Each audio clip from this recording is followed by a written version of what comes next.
essa questão, né, e aí eu queria trazer uma perspectiva do sozinho, que é a perspectiva da solidão e da solitude. Porque nós hoje temos essas duas perspectivas, aquele do estar só, né, e de não compreender e contemplar a sua companhia. Nessa quarentena, nós fomos colocados dentro de uma casa, algumas pessoas sozinhas, e elas precisaram estar com elas. E talvez esse foi um grande desafio. E a minha fala vai muito ao encontro disso, né? Da gente resgatar dentro de nós. Por quê? Porque por mais que nós sejamos relacionais, a entrega é individual. O que eu tenho a te ofertar aqui é aquilo que está dentro de mim. E para que eu possa ver o que está dentro de mim, né? E contemplar essa experiência, esse bem-estar e tudo que, né? As possibilidades da felicidade, é preciso que eu me veja, é preciso que eu esteja comigo. E as pessoas, às vezes, elas têm tanto medo, né, do silêncio, de estar só, não do contexto físico, que às vezes eu quero chamar minha atenção hoje muito para isso, né, que nós talvez estejamos juntos, mas estejamos sós, assim como podemos estar sós fisicamente e não nos sentirmos sós. Então, o sozinho eu trago aqui num lugar e numa perspectiva, né, que sozinho é esse que eu tô vendo agora, né, que sozinho que eu tô resgatando aqui. E a minha fala vai nesse encontro. Então, eu acho que durante a minha fala vai ficar mais clara aí para ti, desculpa, Carmen, e depois vai complementar com o que a Leonor vai trazer.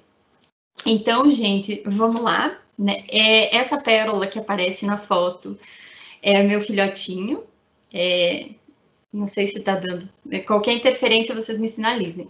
É meu filhotinho, ele é meu exemplo de felicidade hoje, ele é, né, a pessoa que eu observo, eu vejo, eu consigo aprender a ser feliz com ele, né? A forminha dele ser feliz é que me ajuda também a olhar com mais simplicidade e a florescer enquanto ser humano. E é nesse lugar de aprendiz, de quem está aqui numa qualidade, eu só queria testar aqui, numa qualidade de aprendiz, eu me coloco aqui no caminho dessa busca, e já com muito florescimento aí ao longo dos meus anos, que eu venho trazer as minhas contribuições a vocês.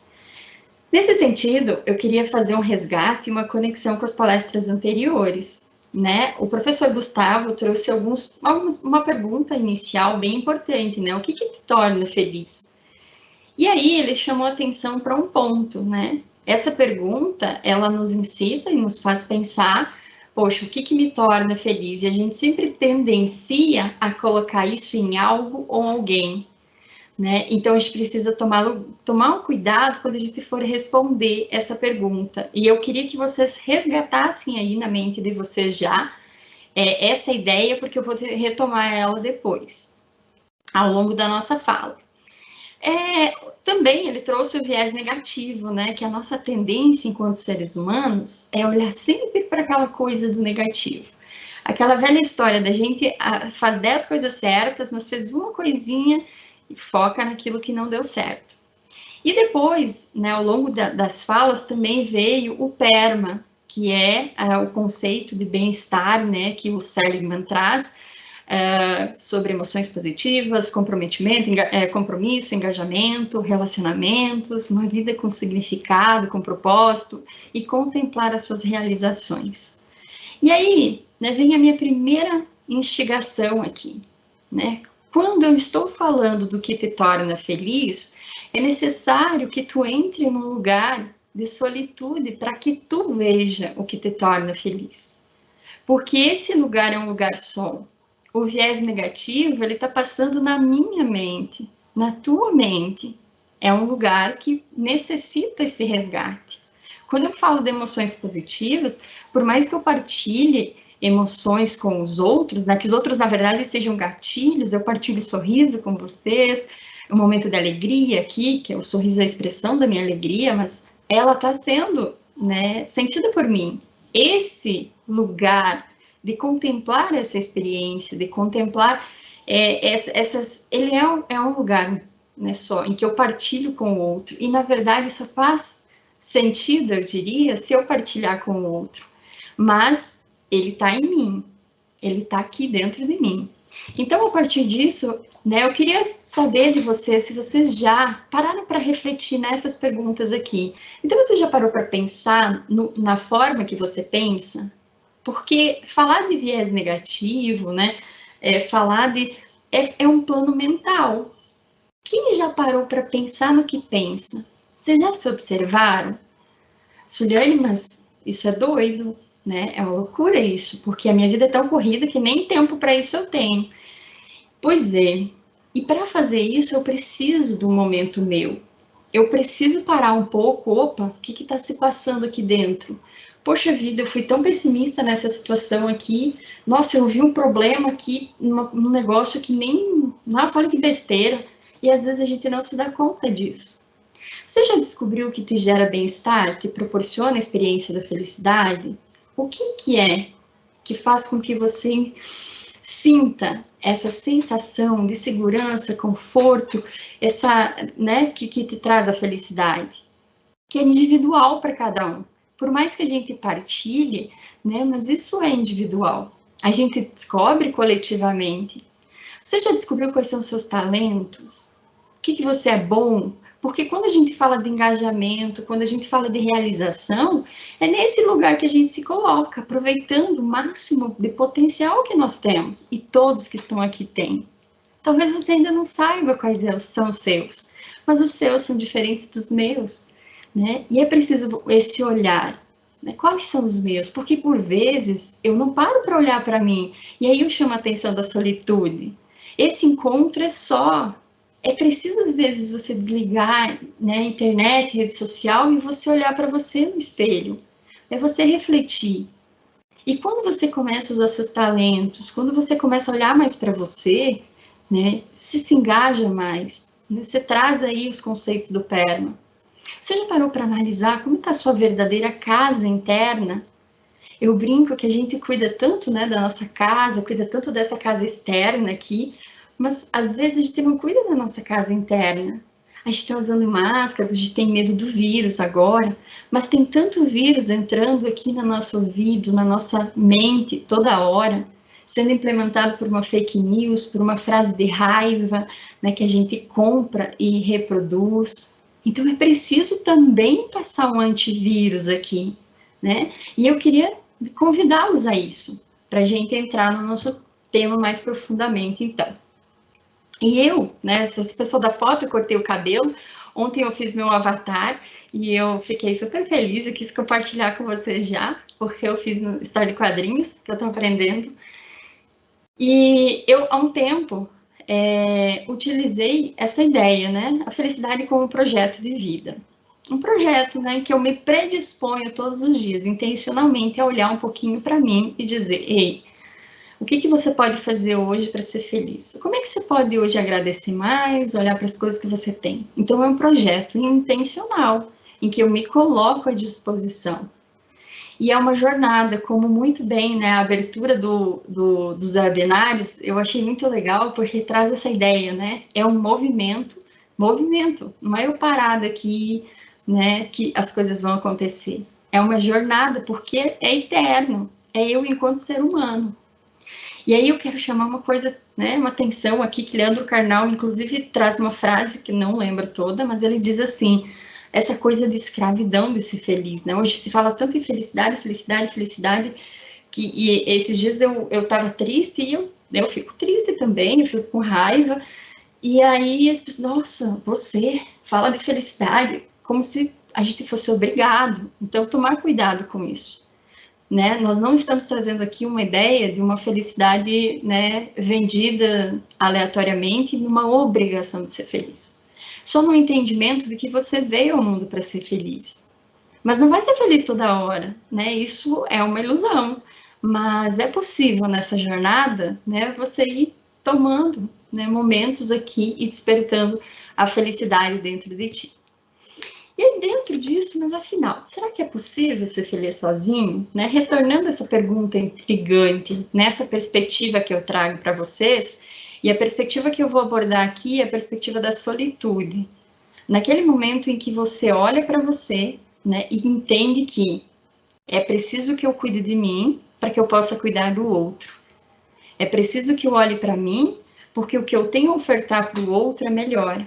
Um pai, né? Você que está aí, que é pai, mãe, né? Se você cuidar de ti, da tua felicidade, do teu bem-estar, tu vai ofertar isso para os teus filhos. Então, meu filho ontem chegou e disse, mãe, né? Você é muito boa mãe, porque você está sorrindo e você me abraça e você olha para situações e não fica brigando comigo se eu derramo um negócio no chão. Porque, na verdade, a gente tenta resolver o problema. Então, eu só posso ofertar isso para ele porque eu desenvolvo isso em mim. Né? Então, é nesse lugar que eu convido vocês a estarem comigo. E, nesse sentido, eu trago aqui uma primeira, né, chamada. Esse filósofo estoico, que é o Epíteto, ele traz um livro que é muito legal, vale muito a pena ler. Inclusive, a professora Lúcia Helena Galvão, ela é uma filósofa maravilhosa, para quem puder acompanhá-la. Ela está gravando, né, um vídeo de cada capítulo para meditar sobre ele, e ele traz um capítulo que fala: a felicidade só pode ser encontrada dentro de nós. Quando a gente pensa na felicidade nas perspectivas diversas, seja na perspectiva de atender um desejo, seja na perspectiva né, que a neurociência traz, da experiência do bem-estar, né, se você observar, ela é interna, é tua. O que tu vai fazer é compartilhar com os outros, e os outros contigo. Né? E é na troca, nessa troca com o outro, é que ela vai ter mais significado para ti. Mas o encontro dessa felicidade é teu. Tanto que tem vezes, né, como ela é subjetiva, ela é individual, tem vezes que uma coisa deixa uma pessoa muito feliz e a outra não. Um estado de alegria e para outra não. Porque tudo está na lente que eu uso para ver. E Epíteto traz o seguinte, né? A sua felicidade depende da sua vontade, e eu trago aqui, né, vontade diferente de desejo. Sócrates diz que a gente deve educar a nossa vontade. E ele tem uma passagem muito interessante, né? Eu arrepio aqui, que ele diz assim, que ele ia ao mercado só para ver o que ele não precisava, para educar a vontade dele. Então, vontade, uma vontade que eu posso educar. Né? Talvez eu não goste de fazer exercício, por exemplo, mas é preciso que eu faça.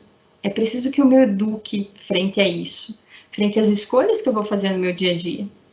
Né? Felicidade depende das suas ideias a respeito dos acontecimentos, da perspectiva que você coloca sobre eles. Né? Nós temos essa escolha. Olhar para a solução ou olhar para o problema. Ruminar um problema ou entender ele e seguir o fluxo da vida. É uma escolha nossa. Né? E o uso que você faz das suas ideias, né? O uso que você faz do seu campo mental. Você está usando a sua mente a teu favor ou contra ti hoje? Né? Por isso eu falo mais uma vez, a nossa mente ela é muito poderosa, ela é muito importante, né? Mas a gente tem que usar, a gente tem que usar ela e não ser usado por ela. E ele traz uma outra questão alinhada a isso, que é o que está no seu controle. Pare de aspirar a ser outra coisa além do melhor que você mesmo, né? Essa coisa de se comparar com os outros. E eu falo sempre, né, nos cursos que eu ministro, sobre uma coisa que é buscar, né? Nós gastamos mais energia tentando transformar os outros no que a gente acha que eles devam ser, ao invés de nos transformar no que nós gostaríamos de ser. Então, o que está no seu controle hoje? Você. É a única coisa que está no seu controle, é mudar a forma que você interage, que você se relaciona com os outros. Então, é esse convite que eu te faço. O que está no seu controle, que dá para você fazer hoje? E a partir disso, eu queria trazer uma reflexão aqui, ser humano. Dentro disso, né? A primeira coisa que nós viemos ao mundo para ser, seres humanos. Esse é o nosso propósito inicial. Quando a gente fala hoje de propósito de trabalho, propósito de, né, encontrar o propósito, o primeiro que nós viemos ao mundo para ser é humanos. E o que é ser humano, né? Não tem um manual de instruções, né? Tem manual de instruções para várias coisas, mas não tem. O que é esse ser humano? Então, ser humano, né, eu gosto muito da filósofa da Lúcia Helena, e ela fala que é um ser dotado de valores, virtudes e sabedoria. Então, essa primeira casa que nós, né, talvez nós precisamos procurar. Quem sou eu virtuoso? Quem sou eu dotado de valores? Sabedoria nas minhas escolhas. A escola não nos ensinou isso. A faculdade, às vezes, agora com esse curso de felicidade, que eu estou muito feliz que vocês estão fazendo, né? Vocês vão se olhar um pouco mais. Vocês vão poder trazer uma nova perspectiva. Então, é um campo já muito, muito bacana. E por vezes nós estamos muito distraídos com as nossas tarefas que a gente não percebe, né? Nem se percebe ser humano, nem percebe que isso é nosso caminho inicial. E é nesse lugar que eu pergunto para ti, como é que está o teu jardim interior? Né? Tu tem cuidado, às vezes a gente cuida dessa capa, eu passei uma Mary Kay aqui, né, para ficar bonitinho, para aparecer na tela, claro. Mas e aí? É só essa capa? E por dentro, né?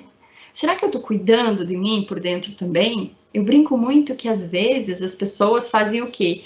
Elas não deixam o carro sem água, porque sabem que vai estragar o motor. Mas o seu pode estragar, né? Água para você não precisa. Então, esse cuidado. Não só o cuidado biológico, claro, mas o cuidado também no seu campo emocional, no seu campo espiritual, né? O cuidado com seus valores e suas virtudes. Você tem se colocado na agenda? Você tem se colocado um pouquinho na agenda diária? Né? Você tem cuidado do ser humano que habita em você? Desse ser humano que está latente dentro de ti? A gente diz, eu quero ser mais feliz, eu quero amor, quero ser amado, quero amar. Isso está dentro de nós. Só que tantas capas foram se criando por vezes que a gente se perdeu dentro disso. Então, resgata isso. Começa a florescer. Isso é florescer da psicologia positiva, né? É cuidar desse ser humano que está aí dentro de ti. Então, esse, né, o meu convite aqui também. E eu quero trazer a vocês 3 caminhos que eu persegui aí e que para mim fizeram muito sentido e fizeram diferença. O primeiro foi autoconhecimento. Pessoal, a única pessoa que não vai se abandonar, e é muito importante que não se abandone, é você mesmo. Né? Você vai para onde você for do planeta, você estará acompanhado de você. E nada mais justo do que saber quais são seus talentos, no que você não é tão bom, como é que você se sente. Você está sentindo assim? Por que você está sentindo assim? Quais são os seus estados emocionais? Né? O que você quer deixar de legado? Sua história. Né? Quem é você? Quem é esse ser aqui? Em seguida, né, outra coisa que eu fui trabalhar na minha vida foi ajudar pessoas. A minha missão de vida hoje é ser fator de soma na vida das pessoas que passarem por mim, né? Então, isso me fez olhar para o mundo de uma outra forma, me fez amar mais, me fez me relacionar com mais qualidade.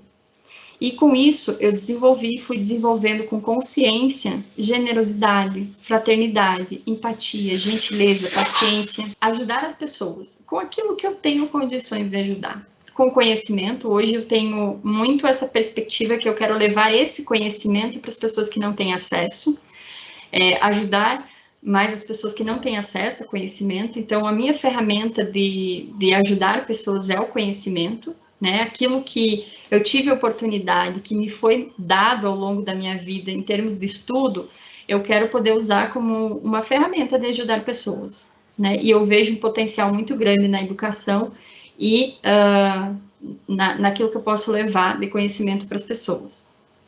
E depois, em seguida, né, projeto de vida. Eu comecei a definir para onde é que eu quero ir, o que eu quero daqui a 10 anos da minha vida, e eu foquei no ser. Porque o ter, ele é consequência, né? No começo de todo ano, a gente faz aquela lista, eu quero mudar de carro, eu quero não sei o quê. Só que você esquece que se não tiver um ser, o ter não vem. Se você não for disciplinado, não tiver autocontrole, não tiver as características do ser, fica difícil o ter. Então, eu preciso saber para onde eu quero ir, né? É preciso eu ter mais clareza, porque senão qualquer lugar está indo. E aí, às vezes eu sou levado pelos meus amigos, às vezes eu sou levado pelos meus pais, e eles não me levam de maldade, eles me levam porque, na verdade, eu não sei para onde eu vou. É que nem pensamento. Se eu não sei o que pensar, alguém vai colocar um pensamento aqui. Por que a natureza não deixa vácuo? Não tem buraco aberto. Se você não constrói algo, alguém vai vir e vai colocar. A mesma coisa são nossas decisões. Então, quem você quer ser daqui a um ano? E aí é preciso você fincar lá na frente para onde é que eu quero ir. E toda vez que você estiver se desviando do caminho, né? Opa, volta. Por quê? Uma das coisas que eu percebo muito nos cursos que eu ministro, né, na minha trajetória aí, é que as pessoas querem ir para um caminho, mas o que, né, a caminhada não é para aquele caminho. A caminhada, as decisões diárias delas não estão coerentes com o que elas querem. Então, eu quero me tornar mais otimista, mas eu passo o dia vendo notícia ruim, mas eu passo o dia, né, em ambientes extremamente tóxicos, assim, né, pessoas para baixo. Gente, não vai. Não vai só na ideia, é preciso, né, ter um andar diante disso. Só que quando você tem um foco claro para onde é que você quer ir, até mais energia no dia você tem para fazer as coisas, entusiasmo. Então, para, né? Reflete, e isso você só encontra sozinho. Você pode pedir mentoria, você pode pedir, poxa, tem uma pessoa que tem muita experiência, cara, eu vou trocar uma ideia com essa pessoa. Mas a decisão disso é sozinho. A decisão, né? Isso está latente dentro de ti. Se tu não parar em algum momento, no silêncio e na solitude, que é o encontro contigo, para ouvir o que está aqui dentro tocando, né? É difícil, porque eu não posso chegar e dizer assim, olha, Marcos, tu deveria, né, fazer isso, porque eu acho que tu deveria fazer isso. Aí o Marcos, né, não, legal, gostei da ideia, eu vou fazer. Aí ele tá no meio do processo, não faz sentido nenhum para ele tá com raiva porque chegou na metade, ele vai até terminar, só para, né, só que não é aquilo para ele. Porque, na verdade, ele me ouviu, mas ele não ouviu a ele. E isso demanda esse encontro contigo, demanda esse estar sozinho, que, né, na perspectiva da solitude. E quando você tiver mais respostas diante disso, né, e o um encontro maior com o teu ser humano, que habita dentro de ti, né, nesse momento tu começa a florescer. Nesse momento tu começa a ter respostas, né, e começa a melhorar a perspectiva que tu tem do mundo. A lente, porque esse meu óculos, ele serve para mim aqui, mas ele não serve para todo mundo. Ele é meu, é minha forma de ver o mundo, mas se eu não cuido da minha forma de ver o mundo, eu vou continuar vendo o que eu estou vendo, que às vezes não é nem a minha visão, é a visão do outro. Então, ter humildade, né, que nós não sabemos tudo, ir atrás de conhecimento. Conhecimento, né, dentro do que você deseja. Eu quero me tornar mais empático, mas afinal, o que é empatia? Que exemplos de empatia nós temos no mundo? Aí eu vou testar isso. Poxa, eu vou testar isso aonde? Aqui com o meu vizinho, com o meu filho, com a minha mãe. Aí eu vou parar, vou refletir. Daí, negócio difícil esse mesmo, né? Aí eu vou lá de novo, tento de novo, né? É uma força. É uma força que tu vai trabalhando dentro de ti. Né? E com humildade, entendendo que nós estamos no caminho, na busca. Ninguém que está aqui é perfeito. Né? E essa busca do ser perfeito, de estar sempre bem, às vezes ela faz parecer que a felicidade é um campo distante. Nossa, tá lá longe, não dá para mim isso não. E não é. Então, esse é o meu convite, né? Essa é a minha partilha com vocês. Autoconhecimento. Vocês que estão estudando aí, né? Eu brinco com os meus alunos da pedagogia, aproveitando a pedagogia aqui, que tudo bem ele saber de Vygotsky, Vallon, Piaget, Paulo Freire e companhia, mas eu né, chamo sempre atenção que tem um ser humano que ele tem que conhecer mais do que todos esses, que é ele próprio. Não dá para ele saber mais da vida de Piaget do que da dele. Ele vai saber Piaget, teoria, desenvolvimento, bacana. Mas quem é tu nessa história? Então, esse é meu convite, autoconhecimento. No comecinho dói, né? Que nem ir para academia, né? Dá uma dorzinha, um incômodo, porque tu vai ver coisa, tu não vai ver só coisa bonita, tu vai ver algumas coisas estranhas aí também. Mas é preciso superar isso e avançar. Depois, se engaje em algo, faça algo por alguém, que ao fazer algo por alguém, você faz por você. E ter um projeto de vida claro. tá? E a partir disso, né, o florescimento humano vem, porque florescimento, né, é muito simbólico isso, é como se você tivesse um jardim interno e começasse, então, esse jardim a florescer. Estou indo para a reta final. E nessa perspectiva, aproveitando o termo qualidade de vida, né, semana retrasada eu ouvi um neurocientista falando, né, e me intrigou bastante, eu trago essa intrigação para vocês. Né? Qualidade de vida também, às vezes está tão distante, sim, mas será que não está na hora da gente olhar para a nossa vida e perceber as qualidades que tem? Né? Uma vida com mais qualidade não é olhar para as coisas boas que tem, todos que estão aqui acompanhando, oportunidade de estudar, de expandir a consciência, né? Será que eu estou olhando ou será que sempre estou buscando, né? Porque eu desejo qualidade de vida, porque eu quero qualidade de vida. Mas e aí, você está dando, né, o significado às coisas boas que você tem? Será que você está trazendo qualidade, percebendo a qualidade que há na sua vida já? Então fica aí essa intrigação. E uma última reflexão aqui, ó, não existe um caminho para a felicidade é o caminho. Ela não está na formatura, ela está em cada aprendizagem que você vai fazendo ao longo do seu processo. E se você não entender isso, o estudo é um estorvo. E quando o estudo é um estorvo, a gente se empurra. Então ela está em cada passo que você vai dando. E tem uma frase que diz que a tartaruga sabe muito mais do caminho do que o coelho, porque ela vai contemplando. Esse é o meu convite. Vamos observar mais o processo, sem desejar chegar à linha de chegada, e eu sempre estou lá na frente. Por isso que a gente está ansioso, por isso que a gente sempre coloca a felicidade em uma coisa que ainda vai vir. Mas ela está aqui agora, nesse momento. E a minha pergunta, nesse momento, se você soubesse que só tem uma semana de vida, você estaria fazendo algo diferente agora? Né? Se pergunta isso às vezes, porque se sempre você estaria fazendo algo diferente, será que você está no lugar? Ou será que a percepção que você tem desse lugar, né? O que é isso, né? Eu não posso responder essa pergunta para ti. Eu só posso dizer que eu estaria nesse lugar, porque estar aqui faz muito sentido para mim. Está muito alinhado com o que eu vim ao mundo para fazer. Então, muito obrigada pela oportunidade de fazer algo que me deixa muito feliz. É possível viver feliz sozinho? Essa é uma pergunta bastante intensa, né?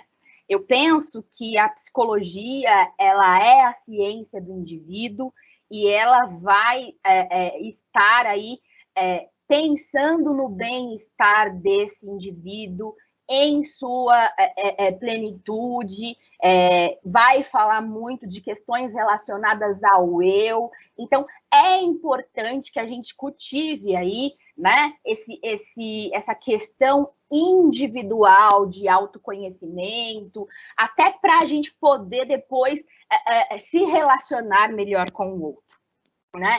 E para falar um pouquinho disso, eu acho que é importante a gente compreender que a felicidade tem duas dimensões, nós temos a dimensão individual e nós temos a dimensão coletiva, né? A dimensão individual se refere, sim, a você poder se curtir, poder se cuidar, poder se conhecer, né? As questões da felicidade individual vai muito ao encontro ao que se refere a questões de autoconhecimento. E aí, eu queria partilhar um pouquinho aqui com vocês, né? Quando a gente fala um pouquinho do individual, a gente precisa compreender que o individual, a felicidade que se relaciona a essa busca individual, se relaciona muito à questão de escolhas, ações e de formas de pensar.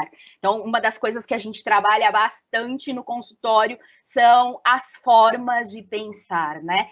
Como que ter aí momentos de felicidade, de satisfação e de bem-estar com a vida.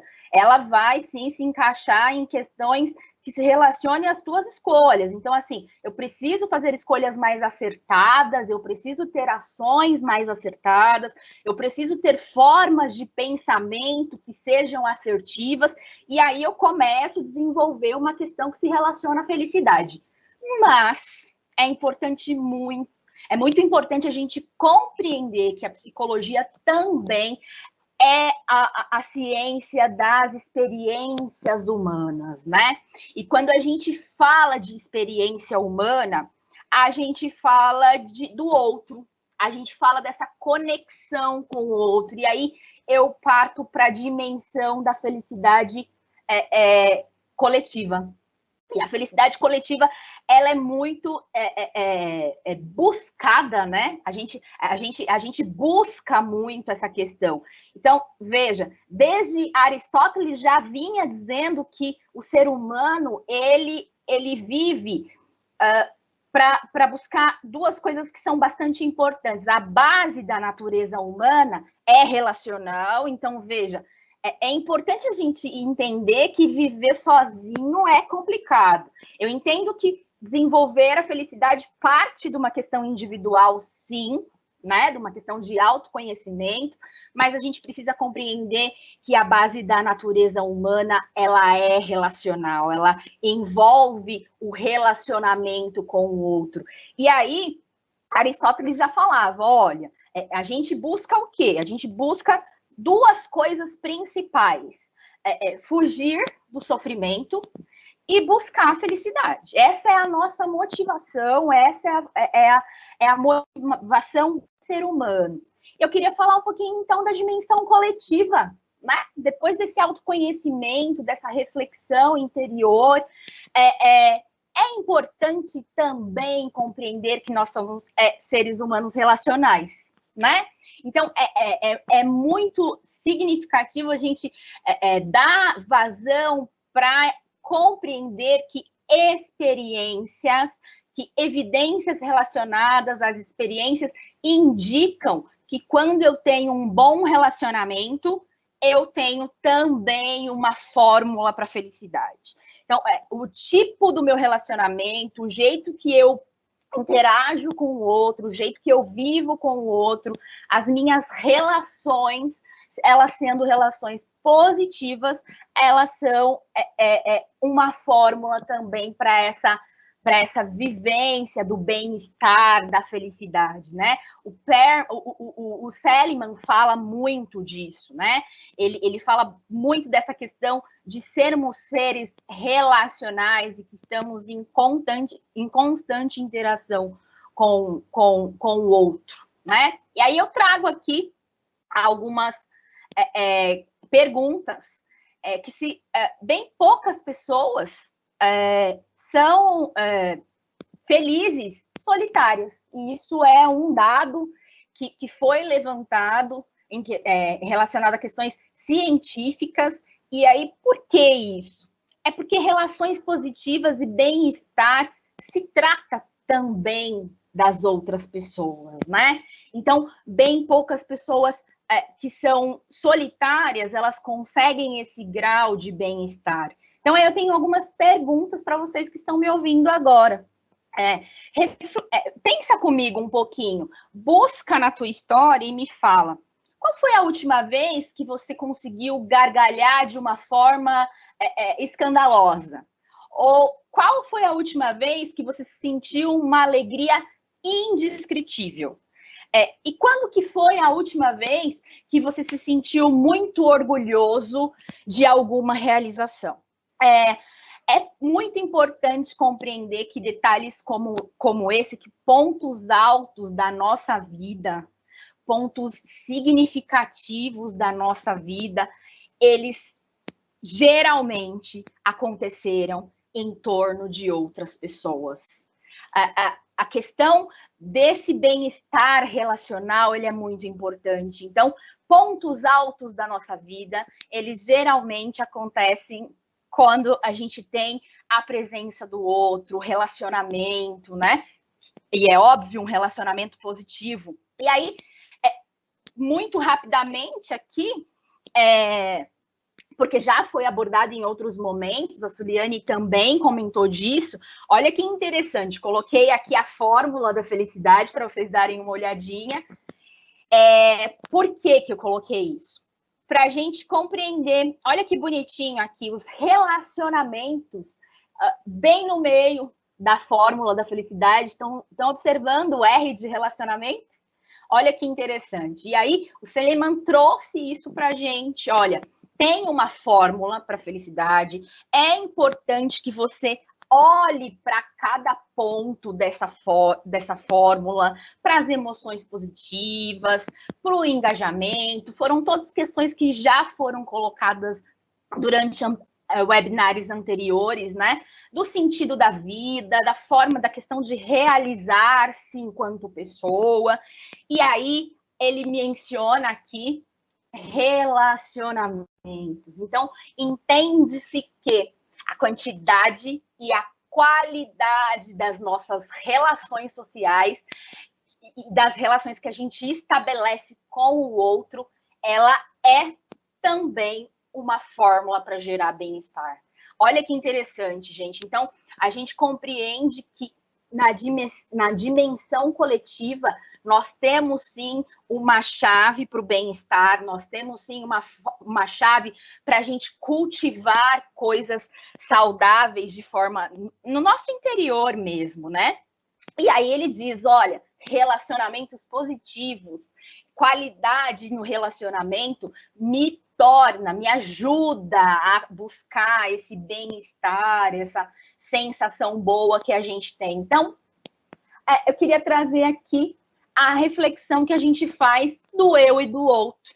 Veja, são situações codependentes. Então, o outro depende de mim tanto quanto eu dependo do outro, né? Nós temos um antes de nós, que fala do nosso tempo, da nossa história, dos nossos antepassados, das nossas tradições. Então, veja, o outro já vem inserido no nosso pacote, né? Com as questões da nossa história, do nosso tempo. E aí a gente tem o outro também além de nós. Então, assim, veja, o futuro, as novas gerações. Então, a correlação entre o eu e o outro, ela é bastante forte e importante para o cultivo desse bem-estar, né? A felicidade foi estudada, vem sendo estudada e foi trazida aí como um contexto científico pelo Seligman, né, pai da psicologia positiva, inclusive, e ele começou a estudar a felicidade, depois ele ampliou um pouquinho e falou assim, olha, vamos falar disso como bem-estar, porque é muito maior que tudo, né? Criou-se um construto de bem-estar, do que pode fazer com que o outro se sinta melhor, se sinta feliz. Então, veja, a professora Suliane colocou muito essa questão da autorresponsabilidade, né? E aí eu compreendo que lidar com o outro, veja que interessante, lidar com o outro requer a comunicação, né? Então, relacionar-se bem fala de comunicação.